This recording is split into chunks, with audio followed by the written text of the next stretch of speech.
Hi, my name is Adam Koonsmiller, and I'm here with BGG TV at Gen Con 2014. And I'm joined by Nathan McNair and Molly Wardlaw with Pandasaurus Games. They're here to talk about Machi Koro, and more specifically, the Machi Koro Harbor expansion.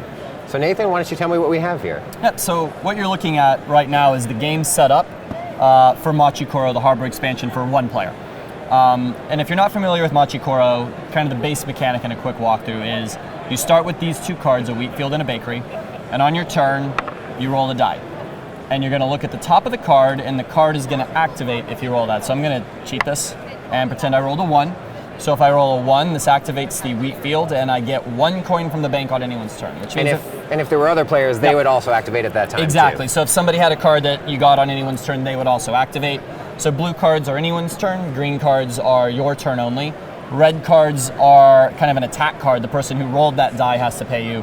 And then purple cards are kind of special cards. Sure. So in this case, if I rolled a 1, everyone with this card would get a coin, and then I could buy a single card.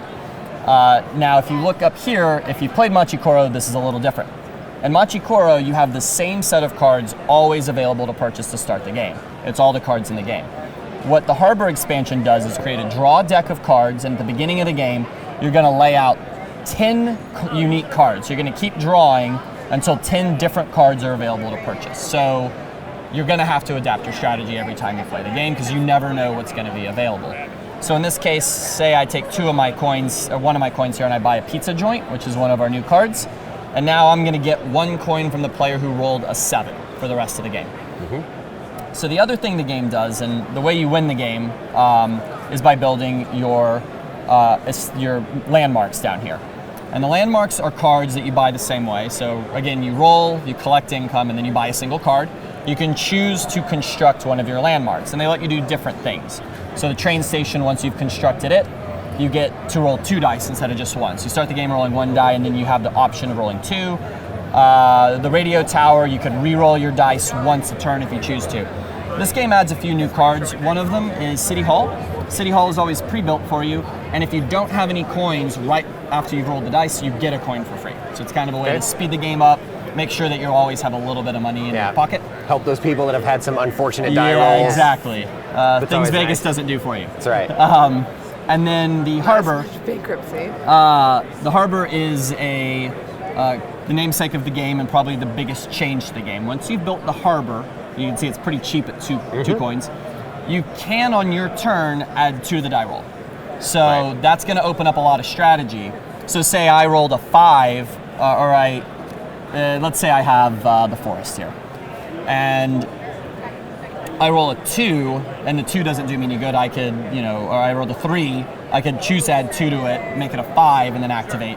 And it also allows cards to activate, like the Food Warehouse at a 13. There's a couple of others. There's a tuna boat, which is a 13 and a 14, a mackerel boat, which is a 13 and a 14. It's the only way you're going to be able to activate those cards. You can't roll a 13 or a 14 with 2 die. Okay. And as soon as some player has built all 6 of their major establishments, that's the end of the game.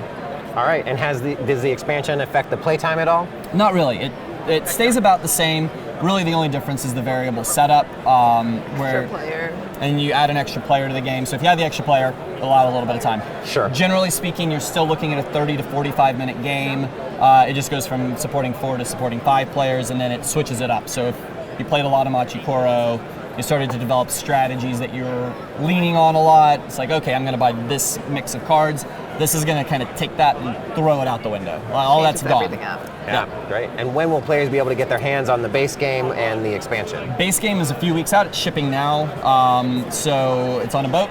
So in a couple of weeks, you should be able to get the base game. The expansion is going to be available in English-speaking countries around October. Great. Well, thanks again. And that was Machi Koro and the Harbor expansion. Thanks so much.